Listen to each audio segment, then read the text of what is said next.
yung the fact that the threat came from the vice president, the second highest elected official of the country, and the threat was directed at the president himself, the first lady, and the speaker. Walang ano yon, wala namang legal implication yon eh. If ever that really goes into the politics of it, no. But there is no direct legal implication that it is said by the vice president, directed against the president, the wife of the president, and the speaker of the house, no. Uh, the vice president does not, by law or by custom or by tradition, enjoy immunity from suit while in office, no. It is only a sitting president who enjoys immunity from criminal prosecution, and I underscore that, criminal prosecution while in office, and that's only by tradition, by custom.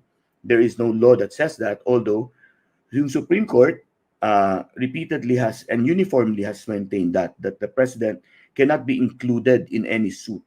No? So lumawak na siya. But as far as the vice president is concerned, there is no custom or tradition, certainly no law that says that a vice president cannot be sued.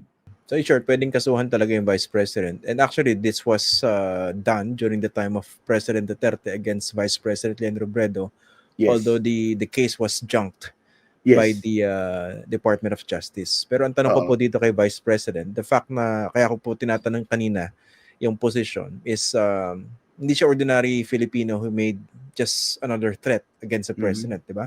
Meron siyang capability to carry it out kung sakali man totohanin niya. Siya yung vice president, meron siyang wide influence to a significant number of Filipinos, and ang tinakot yung presidente, the most powerful person in the country, and that could lead to a lot of unintended or even intended consequences. Pina-factor in po ba yung mga yun? Not directly in the sense of determining whether the felony or the crime was committed, no. But again, as you said, no, there may be collateral consequences that may arise out of the fact that it's the number 2 highest official that made such a statement against the president. Okay. So definitely pwede siyang kasuhan, no? Pero ito bang threat na ito, aside from grave threat, ano po yung mga pwedeng ikaso sa kanya kung sakasakali? Well, maraming, again, depende sa mga sinabi, no. Dun sa issue ng threat, yung statement na yun, no. I think that these really grave threats, but there have also been other words that were used, no.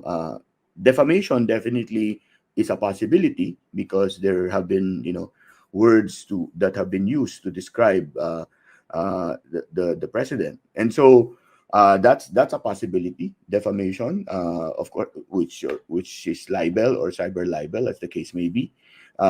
So nandun yung possibility na yan, no? Kasi nga umiikot ito doon sa salitang ginamit, no? So dito ang titingnan dito kasi, ang uusisay dito yung mga salitang ginamit at kung paano naintindihan yung salitang yun, no? Okay. So doon papasok yan. Even for defamation, that would be how it would be.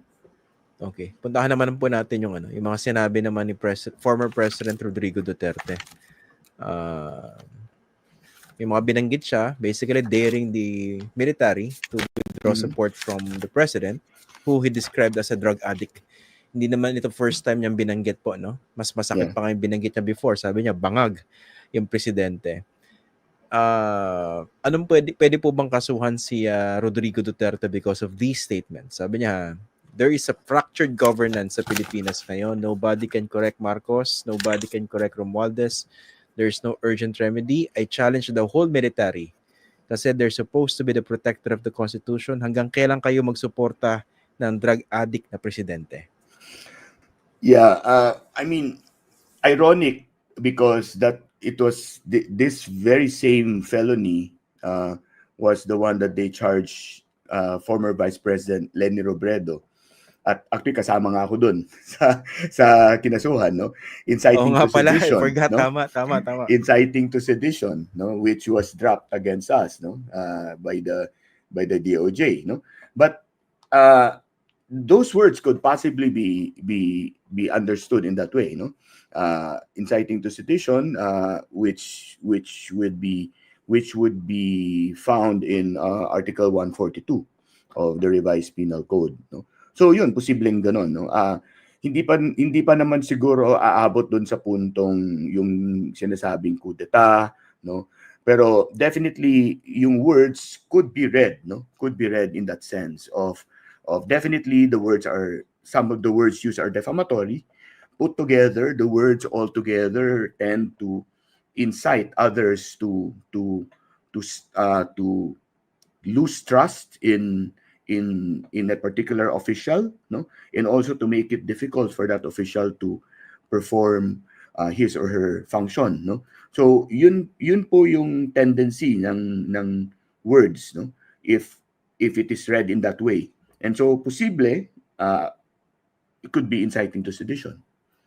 How big a factor yung mobilization in response to those words? Kasi pwede naman sabihin, withdraw support from the president, pero wala naman sumunod, di ba? Kahit sino pwede mo magsabi nun eh. Pero ito nga, dating Pangulo, meron siyang support base. Paano kung meron mobilization? Meron nga di ba? May mga nagrarally, pupunta sa shrine. How big a factor this in terms of prosecuting possibly the former president for inciting to sedition? Well, they do not directly establish or not establish the felony, but they can actually be used as proof to show that the words had that effect, no?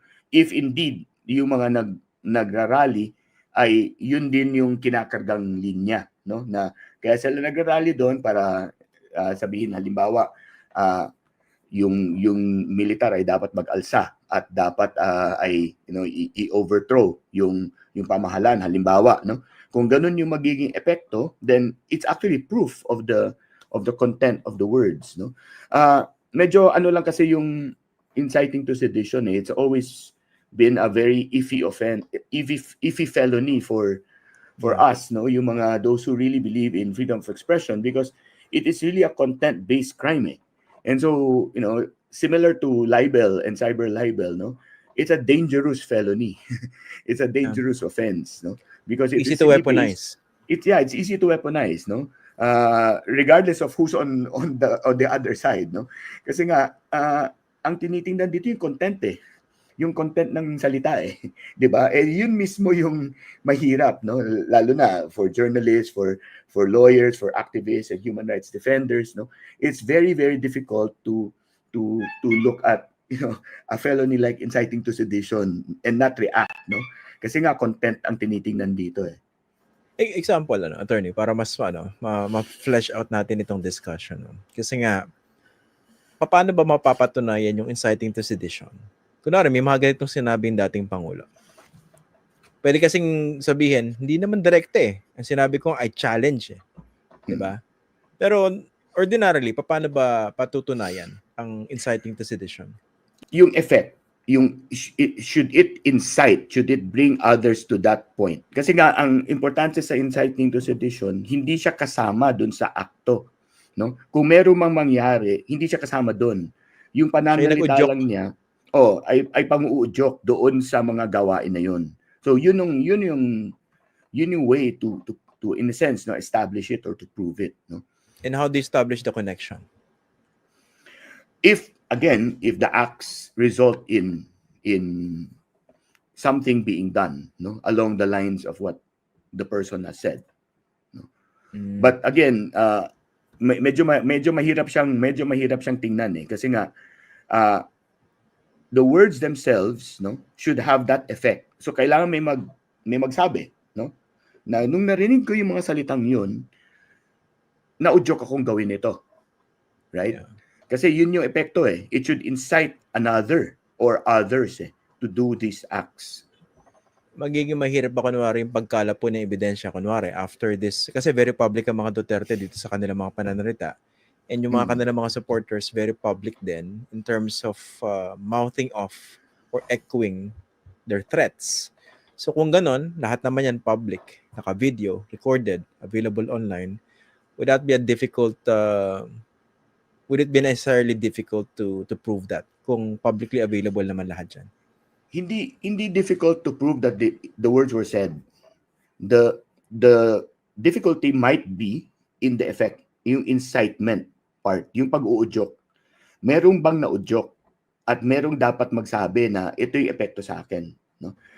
Again, going back to yung sinabi ko kanina, it's the content that is being looked at here.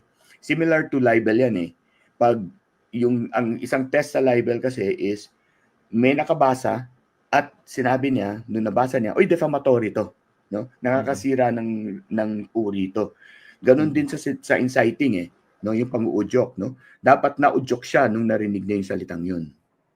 So ano dapat, kunwari, nag-rally, sumugod sa Malacanang o sa EDSA Shrine, yung ordinary Filipinos, at sinabi nila, kasi nag-push yung damdamin namin dahil nadinig namin yung sinabi ng dating Pangulo at saka ng Vice President. So nanawagan talaga kami. Kaya kami nandito na pabagsakin ang Administrasyong Marcos. Would that be enough evidence? Kung ganun kaklaro, yes. Oo. Kung ganun kaklaro, yes. Oo. Pero yung act itself, kunwari nag-assemble sila dyan, nag-mass up, let's say sa EDSA Shrine, at nanawagan, bumaba ka na sa pwesto, would that be seditious na? Well, that might be, kasi ang difference ng sedition at rebellion, no, is that there is force but there is no taking up of arms, no? Yeah. But it's also for a political motive. So it's possible that it could be seditious, no? Kung ganun yung sitwasyon.